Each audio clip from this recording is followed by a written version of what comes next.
2022, era di mana ekonomi gig dijangka berkembang pesat di dunia dan Malaysia juga tidak terkecuali. Tulang belakang bagi sektor ini adalah generasi muda kerana ia tidak terikat dengan jadual masa, produk yang berasaskan kualiti dan kemahiran, mempunyai pelbagai cabang dalam pangan, semestinya menepati citarasa dan kehendak darah muda. Jadi, anda ingin menyertai kuasa baharu masa hadapan? Jom saya bawa anda ke Institut Kemahiran MARA Kuala Lumpur, institusi TVET di bawah MARA, di mana melahirkan modal insan yang versatil dan berkemahiran tinggi. Hari ini saya bersama dengan Tuan Haji Muhammad Nizam bin Ali yang merupakan Timbalan Pengarah Hal Ehwal Akademik Institut Kemahiran MARA Kuala Lumpur. Baik Tuan, boleh kongsikan apakah sebenarnya manfaat bidang pendidikan TVET ini secara khususnya?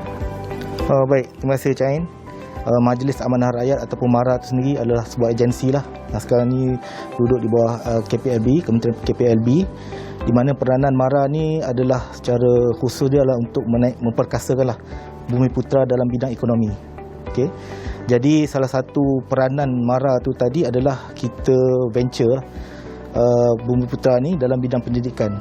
So salah satu bidang pendidikan yang MARA terlibat sejak tahun 1968 tu adalah pendidikan kemahiran dan vocational secara umum dia. Ataupun sekarang ni nama moden TVET lah, TVET khusus dia TVET MARA lah. Kalau di dalam MARA ni kita bermula daripada tahun 1968.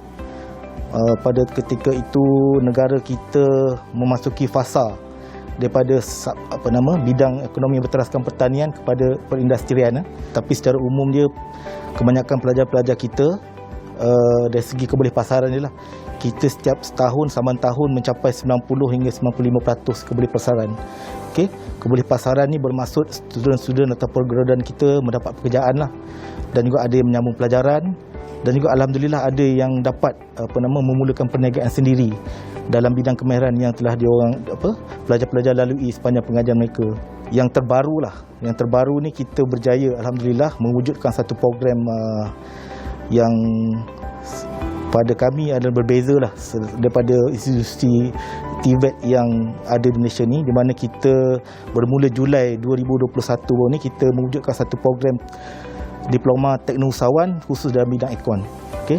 Di mana program ni kita calon-calon pelajar ni adalah daripada graduan dalam bidang ekon, di mana kita didik dia untuk berkembang mewujudkan perniagaan dalam bidang ekon. So selain daripada tu, dari segi penerimaan industri juga, pelajar-pelajar TVET MARA ni memang salah satu daripada calon-calon pekerja industri yang amat digemari lah oleh industri untuk kita diambil bekerja. So dari segi manfaat tu tadi dalam bidang TVET MARA ni lah, khususnya kepada anak-anak muda kan yang sedang mencari peluang pendidikan. Okay. TVET MARA ni adalah satu daripada peluang pendidikan yang selain daripada universiti dan sebagainya lah. Okey, nama saya Muhammad Nur Fairul bin Cik Daud, berumur 37 tahun, berasal daripada Terengganu. Saya mulanya masuk di IKM Berseri Perlis pada tahun 2003-2004 dalam bidang penyukan dan penyamaan udara. Dan selepas habis saja belajar dan saya bekerja, dan sekarang ni sudah buat bisnes pun sudah dalam 17 tahun. Jadi pada tahun 2021 saya mula masuk pula belajar lagi dalam Diploma Diploma Teknousahawan Penyukan Penyamaan Udara di IKM Kuala Lumpur. Okey, fungsi dia kita buat simple, direct. Okey, maksudnya dalam platform Joy App ni siapa saja user boleh gunakan. Dia sama ada yang di dalam platform yang pakai phone Android ataupun iOS, phone Apple. Jadi platform kita dah sediakan, kita mencari kita punya vendor yang bertauliah. Jadi dengan itulah caranya, maksudnya apabila user tu request, kita buat straight, maksud user tu request, pilih saja kategori yang kita ada dalam kita punya platform. Okey, contoh buat kerja aircon, dia pilih saja aircon dan dia cari apa masalah dia. Contohnya dia nak repair aircon. Okey, dia pilih repair aircon dan dia tekan request, secara tu kita ada keluarkan kita punya mapping. Maksudnya location kat mana orang tu duduk. Dan selepas dia tekan post tu, keluar detail sikitlah maklumat dia kena masuk, dan terus sistem akan request vendor yang berdekatan. Okey, radius dalam 20 km akan dapat. Jadi vendor yang berdekatan, kalau dia tengah available, tengah free, dia boleh accept job tu. dan dia terus boleh communicate dengan kita punya user. Okey, tanya masalah sebab segala harga kami tidak tetapkan di dalam platform. Seolahnya sebelum ni dia orang gunakan manually, macam panggil buat marketing apa semua, kita punya ni sekarang ni dah gunakan platform. Dia buat kerja yang sama tapi yang buat marketing dari segi buat billing semua dalam platform. Harus perdana yang ada sekarang ni, bidang TVET ni adalah sesuatu yang sedang berkembang. Di kerjaan bermula daripada RMK 11 2015 yang lalu telah bersungguh-sungguh untuk menaikkan TVET MARA ni sebagai salah satu agenda untuk ekonomi berpendapatan tinggi menjelang tahun 2025 tu nanti. Dan dijangkakan dari segi statistik je 60% nanti daripada peluang pekerjaan di dalam Malaysia ni nanti adalah berasaskan kepada bidang TVET. Dari segi kebolehpasaran lah, kita boleh cakap tentang institusi pendidikan ni, dia akan pergi kepada student ataupun pelajar dapat bekerja ataupun tidak kan. So alhamdulillah lah IKM Kuala Lumpur ni dia punya kebolehpasaran antara 90 ke 92% saban semester dan setiap tahun lah. Okey, itu dari segi inilah. Okey, baik. Terima kasih kepada Tuan Haji Muhammad Nizam bin Ali, Timbalan Pengarah High Level Academic Institut Kemahiran MARA Kuala Lumpur untuk perkongsian tentang potensi TVET ini.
Darah Muda edisi dan musim baharu ini dibawakan kepada anda dengan rakan kerjasama rakan strategik kami Yayasan Peneraju Pendidikan Bumi Putra, dan keceriaan set Darah Muda dibawakan kepada anda dengan tajaan daripada Majlis Reka Bentuk Malaysia yang merupakan sebahagian daripada agensi di bawah Kementerian Perdagangan Antarabangsa dan Industri MITI, dan ini merupakan sebahagian daripada set RT Komo yang mendapat pengiktirafan Malaysia Good Design Award dan direka oleh Pereka Muda Muhammad Suja Asbullah 33 tahun dan dikeluarkan oleh syarikat tempatan Oasis Furniture Industry Sdn Bhd. Langsung kepada perbincangan kita pada malam ini, iaitu berkaitan dengan TVET dan juga Internet of Things, yang mana dalam selari dengan wawasan kemakmuran bersama KWKB 2030, dan juga kalau kita singkap kembali dokumen rancangan Malaysia ke-12 yang mana jelas nyatakan bahawa kepentingan berkenaan dengan pendidikan TVET dan ke arah pembangunan bakat dalam negara dan pembangunan ekonomi itu luar biasa. Dan kerana itu ketika ini antara lain institusi-institusi yang mengangkat cita-cita tersebut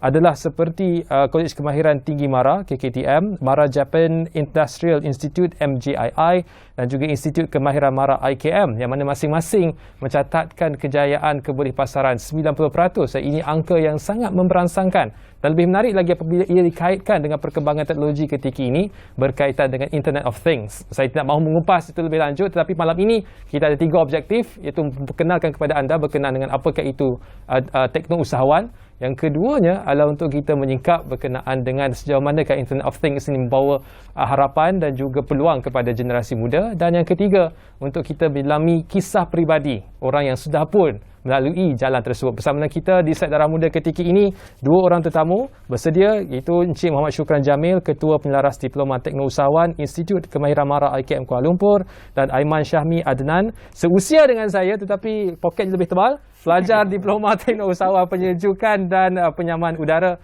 Institut Kemahiran MARA IKM Kuala Lumpur. Selamat datang ke Darah Muda, dan saya mulakan dahulu dengan Encik Syukran untuk sedikit pengenalan berkenaan dengan Diploma Tekno-Usahawan itu.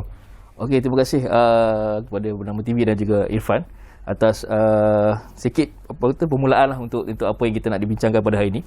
Okey, tujuan apa yang dikatakan sebagai Diploma Tekno-Usahawan ni, sebenarnya Diploma Tekno-Usahawan ni telah berjalan 5 tahun sebelum ini, bermula di IKM Alostar, dan kini kita antara yang paling muda di mana di IKM Kuala Lumpur baru tahun 2021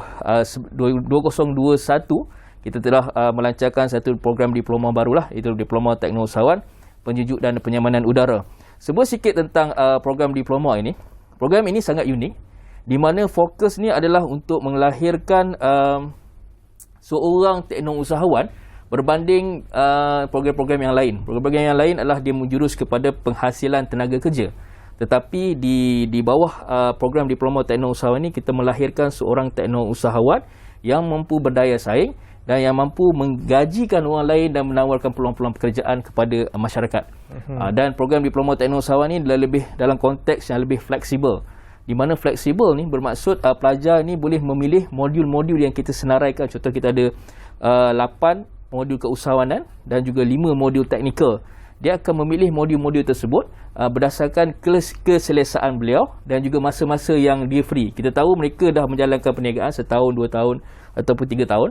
Tetapi masa untuk belajar tu tak ada. Tapi diploma usahawan ni sebagai pelengkap kepada mereka punya perniagaan, di mana kita tahu usahawan kita nak belajar tetapi masa tak ada, kan? Jadi program Diploma Teknologi Usahawan ni kepada lebih fleksibel dan membuatkan pelajar ni lebih mudah untuk memilih modul-modul yang mereka rasa untuk membantu perniagaan mereka ketika itu. Modul tu pilih, kena ambil usahawan sikit, teknikal sikit baru dia dapat diploma ke macam mana? Tak, dia kena melalui 8 modul semua, dia kena lalui semua modul, tetapi pemilihan modul mana dahulu terpulang kepada dia. Dan target audience untuk mendapatkan diploma ini adalah mereka yang sudah bekerja ke lepasan institusi dia sebenarnya dia lepasan institusi plus dengan yang dah menjalankan perniagaan setahun, 2 tahun ataupun 3 tahun, tapi dia masih lagi di level tu.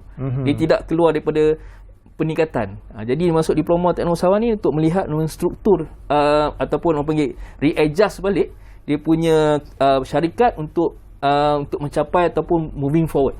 Kan? Jadi kita ada seorang pelajar Tafiz juga kita ambil, yang mana kita bawa dia bersama dengan kita untuk belajar menjadi seorang usahawan.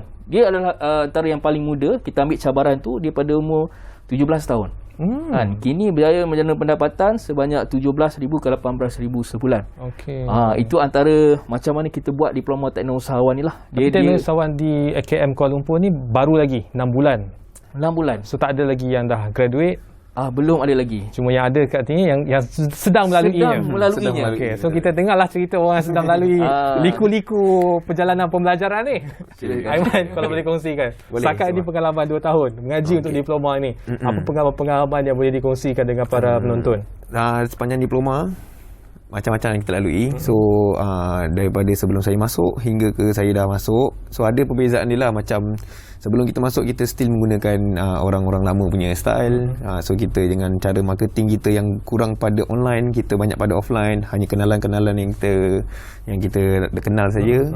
So bila saya masuk pada dalam bidang MARA ni, banyaklah. Salah satu contohnya MARA sendirilah. Contoh, saya punya cawangan sendiri pun ada dua-dua MARA punya kedai. I see. So itu salah satu contoh dah. Dengan selain itu adalah macam pinjaman-pinjaman projek yang MARA tawarkan. So student MARA sendiri pun ada yang praktikal dengan saya. So macam gitulah, ada yang kita belajar. So selain daripada tu, tapi mengaji okey. Senang lah. Alhamdulillah. Sebab kan orang teknikal ni dia macam memikir tu dia malas sikit, dia macam aku bukanlah kata malas, cuma dia banyak pakai tangan begitu. Tapi mengaji okey tak? Okey, alhamdulillah. Jangan risau. Kan nak rate Cik Syukran je kita ajar Cik Syukran ajar Aiman. Ada ajar. Okey. Benda-benda yang dia ajar tu yang Syukran dia sebenarnya daripada banyak pada usahawan, dia bisnes. So memang saya banyak nak belajar dengan dia sebenarnya. So apa yang dia keluarkan, macam dia tawarkan satu perkara tu, saya cepat-cepat, saya antara orang yang paling cepat grab lah. Satu benda yang dah belajar daripada Cik Syukran. Okey, salah satu contoh je program ni. So dia offerkan tu, saya orang pertama yang grab dulu. So maknanya kalau macam kita usahawan ni, kalau kita lambat grab dan kita tak cepat bertindak, so benda tu takkan ada imbuhan lah. So kalau kita nakkan sesuatu, mesti kita kena grab lah. Kena cepat lah. Baik, itu bahagian pertama perbincangan kita soal diploma teknologi usahawan. Dan jelas bahawa programnya itu, apakah struktur program dan juga hasrat daripada program tersebut. Dan masuk pada perkara yang kedua, soal IoT. Apa kaitannya dengan Internet of Things ini? Kita biasa dengar perkataan IoT ini lama lah sebenarnya. Betul. Tapi kita bagi ruang dulu kepada Cik Syukran untuk berikan sedikit penjelasan ringkas kepada penonton IoT itu. Okey, terima kasih Irfan. Untuk IoT sebenarnya Internet of Things ni adalah berlaku pada tahun 2015. Jadi dia punya revolusi tu dia terletak di bawah industri revolusi 4.0. Jadi bila berlakunya IoT ataupun IoT ni sebenarnya 2015 sampai sekarang, bila sebelum COVID kita IoT ni is quite difficult untuk orang accept. Kan? Untuk orang guna dan sebagainya. Contohlah saya bagi QR code. No, cannot, takut dan sebagainya kan. Tetapi bila ada IoT, dia bila berlakunya COVID, 100% dia punya mindset dan juga environment berubah. Disebab itulah IoT ni, Internet of Things ni now dia more relevant dan dia penting. Kan, dia penting kat situ. Dan IoT ni melibatkan, dia bukan sahaja melibatkan penggunaan internet, tetapi dia ada tools yang melibatkan smart, contohnya smart lamp, smart semualah jenis smart dan data. Yang penting, the most important thing is data lah. Itu antara IoT punya elemen. Dan kita masih lagi dalam proses untuk explore sebenarnya. Kita tak sampai lagi pada level 2. Cuma kita, especially pesawat kita lah, cuma kita dalam proses untuk membawa lagi sikit demi sikit untuk dia orang explore lagi tentang IoT ataupun Internet of Things. Tapi kalau di IKM itu pengajian berkaitan IoT itu secara teori sahaja ataupun mereka diminta untuk buat sesuatu berkaitan IoT? Okey, terima kasih. Untuk IoT sebenarnya, kalau tadi kita tengok VT tadi ataupun video tadi, kita ada pelajar seorang yang membina aplikasi sendiri. Saya sendiri pun membina aplikasi sebenarnya, di mana saya punya aplikasi adalah My Account, untuk saya nak try benda tu berlaku okey ke tak kan. Tetapi bila pelajar kita lakukan benda tu, dan ia akan nampak dia punya proses dia untuk belajar tentang penggunaan apps, guna aplikasi. Contohlah macam Foodpanda lah, nak order makanan guna Foodpanda. Jadi bila ada home fixing, nak ubah paip pecah dan sebagainya, mana nak order kan. Betul. Jadi kita guna Job X Service aplikasi lah. Itu satulah. Dan yang kedua, kita bawa pelajar kita, dulunya ada kedai di tempat tertentu. Now saya kata mesti ada kedai dalam online juga. It's relevant now. Kena. Dan yang kita nak bawa lagi akan datang adalah di mana kita nak explore database. Bila kita ada database, paling simple, dia macam Shopee juga Lazada, dia boleh ikut kita di mana-mana sajalah. Betul tak? Di mana kalau kita nak survey account, sentiasa buka lah whatever social media, kita akan nampak lah. Contoh lagi kita cari kasut je semua kan. Itu antara elemen-elemen IoT yang kita nak explore more kan. Lagi the more data yang kita dapat, lagi banyak customer yang kita boleh kontrol lah. Dan Aiman ada pengalaman langsung penggunaan IoT ni. Sejauh mana setakat ini adaptasi teknologi itu dalam perniagaan Aiman? Saya yang perniagaan IoT ni, saya menggunakan aplikasi yang sama macam tadi Cik Curang cakap tu, Job X Service tu. So saya pun ada dalam application tu lah. So maknanya macam saya bertapak di Melaka. So in case kalau kata kita ada kerja di Melaka, so contoh saya nak perlukan perkhidmatan seperti lampu, pertukaran lampu ataupun servis aircon, so kita akan check lah. Penggunaan dia sama je macam Foodpanda dan Grab. So kita just pilih apa servis yang kita nak. Dan saya antara salah seorang yang coverage untuk Melaka Tengah. Tapi kalau di Melaka, siapa yang pakai? Bandar Hilir saja ke? Kampung pakai juga aplikasi? Kalau ikut yang dekat Job X Service tu, so setakat ni dah dekat lebih 30 orang, 30 installer juga lah. So maknanya itu daripada segi part aircon saja. Belum yang electrician, macam contoh supply barang. So adalah dia punya orang-orang dia. Maknanya semua yang sertifikat lah sebenarnya kita. Untuk masukkan, untuk kita apply job street tu, dia ada syarat-syarat dia sebenarnya. Macam kita nak kena kompeten, kita kena ada kedai ke, so on macam itulah. So once kalau katakan after service, after sale punya program, in case ada apa-apa defect, so senang orang cari melalui application saja. So dia boleh cari location kat mana. Dekat Triple C Lighting, Aiman yang maintain apps tu ke ataupun ada orang lain? Apps tu sebenarnya saya akan dia macam contoh kalau kita ni macam ni, kita yang jual kan kita ada online shop tu. Betul. Tapi mesti ada seorang yang kena mengendalikan online shop tu supaya nak update maklumat dan sebagainya. Betul, nak update semua tu. So yang tu Aiman buat sendiri ke? Saya punya kani yang aku itu yang shop tu. Dia ada orang lain. Sebab saya pun ada teknikal sebenarnya. Sebab bila saya fokus on management, management 100% memang saya lah. Tapi bila macam kerja-kerja lain yang macam lesen, so on, renew apa semua kan, so memang saya hire kerani lah. Yang mana membawa kepada topik ketiga, objektif ketiga pada malam ini, iaitu program diploma teknik usahawan yang bukan sahaja mengajar tentang teknikal tapi juga skill keusahawanan yang sangat padat sebenarnya. Soal pengurusan sumber manusia, soal pengkeranian, soal pendokumentasi. Jadi saya tak tahu saya nak mula dengan siapa dulu. Aiman nak kongsi dulu ke? Cik Syukran nak kongsi dulu? Cik Syukran dulu. Okey, untuk diploma teknologi usahawan sebenarnya Irfan, dia sebenarnya orang kata kena masuk baru dapat rasa. Dia macam tu. Sebab kalau nak cerita, sebab kita dah bawa benda ni, nak cerita dia tak nampak sangat. Bila kita dah bawa masuk benda ni, dan bila dah lalui, contoh ni Aiman baru 6 bulan 7 bulan kan, nanti dia dah lalui setahun, dia akan nampak lebih besar lagi dia punya potensi. Diploma teknologi usahawan ni, dia sebenarnya dia mengajar kita dalam nak bina satu bangunan, dia mesti bermula daripada bawah kan, satu. Dia tak boleh start dari atas, dia tak boleh start dari tengah, dan semua ni dia kena lalui. Sebab tu contohlah dia orang masuk contoh enterprise, jadi kita akan bawa dia elemen kepada senian berhad. Sebab senian berhad ni kita tahu ada banyak benefit yang dapat, tetapi mungkin pemahaman dia orang masa di enterprise, dia kata senian berhad ni macam nak kena banyak benda, nak kena fikir. Tetapi hakikat dia, senian berhad ni lebih tersusun, lebih diaudit, dan dia ada entiti berbeza antara dia dan syarikat. Kan? Sebab tu benda tu elemen-elemen kita bawa, dan kita masuk lagi elemen dari segi keuangan, macam mana nak guna sistem. Dulu kewangan key-in, now kita nak bawa sistem baru. Dia ada sistem, dia ada IoT, nak cek kewangan dah boleh dalam handphone dan sebagainya. Kan? Lepas tu elemen IoT juga kita bawa. Dari segi teknologi ni kita nak pelajar kita tahu bila sampai satu business cycle tu dia dah jadi ke decline, benda yang nak kena ubah dia adalah inovasi ataupun benda-benda baru dari segi IoT. Dia akan inject balik dan bisnes dia akan naik balik. Itu antara elemen-elemen yang kita ketengahkan dalam diploma teknologi usahawan lah. The best thing is diploma teknologi usahawan ni, dia adalah dia dalam bentuk kumpulan. Di kumpulan ni maksudnya dia ni dalam satu tim kohort yang pertama, dia boleh bertukar-tukar job dan sebagainya. Betul. Kan? Yang aplikasi tu sebenarnya job dia seorang yang buat, tapi penggunaan dia bersama. Kan? Contohlah nak beli bahan mentah, seorang beli, dah semua dapat harga yang sama. Contohlah kan. Jadi dia punya kelebihan, dia banyak benda. Baik. Sebelum ni tak kenal, sebelum ni dia ada di Melaka semata. Now bila dia dalam diploma teknologi, dia ada networking di bawah di KL, di Johor.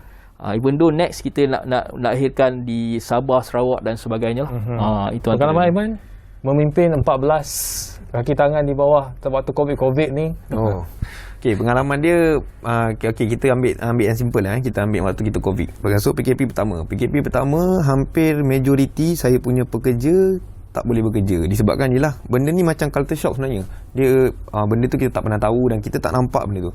So kebanyakannya lah orang takut nak bekerja. So saya pun sendiri dalam masa sama kita owner. So bila katakan masa tu pula gaji kena bayar, so kita ada masalah kan, bila dia drop apa semua. So saya terpaksa hire pekerja-pekerja praktikal, part time. So mana-mana yang tak ada kerja, so bekerja kat situ. So pengalaman PKP 1 lah.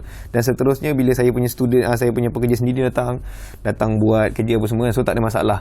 So alhamdulillah saya ada kontrak dengan kerajaan. So bila kita ada kontrak dengan kerajaan, mana-mana tempat yang emergency, kita dah sebagai orang cakap frontliner lah. So mana-mana ada pekerja-pekerja, so alhamdulillah lah pekerja-pekerja kita semua stay. Macam-macam biasalah tu, dia turun naik tu standard, tak ada masalah. Semua stay dengan terus semua lari. Bukan semua lari. Apa istilahnya ya? Tapi tak apalah, dia maknanya itu pengalaman pada saya lah. Mana saya mistik, mana yang saya ada kesilapan di situ. So kita tak nak menyalahkan orang. So kita anggap pada diri kita sendiri lah. So, tapi itu pun sangat kritikal kan, bila tak ada orang nak bekerja. Betul. Syarikat nak move on. Tapi itulah, InsyaAllah boleh. So dia adalah cabaran sebenarnya. So macam mana kita nak move on ke depan, supaya dia nak uji kita supaya kita tak mengalah. Bila kita nampak dapat satu masalah tu, kita drop, so maknanya itu bukan sikap usahawan, betul tak Tuan? Itu bukan sikap usahawan lah. So maknanya saya ambil iktibar dan ambil nasihat daripada orang ramai. So kita kena lalui benda ni. Tak ada duit ke, masalah pekerja ke, tak ada job ke, itu semua dugaan. Baik, kita ada 1 minit saja dan saya nak bahagikan sama Adil 3 pesan kepada kedua-duanya. Saya mulakan Aiman dulu. Nasihat kepada penonton kita. Okey, sikit nasihat. So kalau kata untuk IoT ni, kita sekarang ni pun dah upgrade lah sebenarnya kita kan. So benda tu penting, IoT tu penting. So kalau kita pergi mana-mana, macam Cik Syukran cakap tadi, kita pakai Mas Sejahtera pun sekarang dah pakai QR code. So kalau katakan untuk diploma pula, diploma teknousahawan ni saya adalah student pertama dan saya war-warkanlah untuk diploma ni. Kalau katakan yang ada student baru lepasan SPM ataupun mana-mana yang masih tak nampak usahawan ni ke mana arah tuju dia, so saya war-warkan benda ni sebenarnya adalah terbaik. Silakan Cik Syukran. Okay, terima kasih. Okey, untuk last sekali untuk kepada semua, okay, kita di TVET MARA ini kita menawarkan program-program yang berimpak tinggi, terutamanya saya fokus kepada diploma teknousahawan, di mana saya memohon kepada pelajar-pelajar yang di sana yang ada minat dalam bidang keusahawanan, dalam bidang keusahawanan TVET dan sebagainya, dan juga bukan sekadar keusahawanan tetapi dalam program-program yang lain lah, program-program yang lain berminat dari segi TVET ataupun teknikal, boleh layari di website ataupun boleh pergi ke TVET MARA. Kat situ ada banyak benda boleh explore, sebab kita tahu macam Cik Ifah cakap tadi, kita melahirkan seorang insan bukan sekadar di teknousahawan, dan juga tenaga mahir juga kita lahirkan. Itu saja. Jadi sertailah dan tengoklah, explore tentang TVET MARA. Baik, terima kasih kepada kedua-duanya, Encik Muhammad Syukran Jamil, Ketua Pelaras Diploma Teknousahawan IKM Kuala Lumpur, dan Aiman Syahmi Adnan. Nanti kita minta nombor telefon, nak baik aircon ke rumah lah. Sempat. Pada Diploma Teknousahawan Penyejukan dan Penyelamat Udara IKM Kuala Lumpur. Itu saja untuk Darah Muda pada malam ini. Saya Irfan Faruqi, sampai jumpa lagi.